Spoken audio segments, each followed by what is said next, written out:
আসুন, আমি তাহমিদ রবি। আজ দেখাবো আমাদের পাখি দুটো। এই পাখিগুলো আমার মামা আমাকে গিফট করেছিল। এগুলো 1 মাস হয়েছে গিফট করেছে। যে দেখতে খুব সুন্দর। এদের একটা স্বভাব আছে, সুতা পাইলে সুতা কাটি পাবে। দেখতে খুব সুন্দর। একটার দাম 500, জোড়ায় কিনলে 1000 হয়।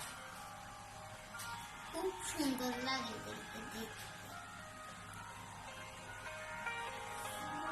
আমি এদের পানিগুলো প্রতিদিন পরিষ্কার করি, আবার নতুন করে পানি দিই, আর খাবারগুলো পালাই আবার দিই নতুন করি।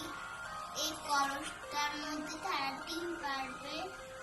তারা এখনো ছোট, তারা বড় হয় নাই, তাই এখন ডিম পারবে না। তো এই ছিল আজকে। আমার ভিডিওটি লাইক করবেন, কমেন্ট করবেন, সাবস্ক্রাইব করবেন আমার চ্যানেল।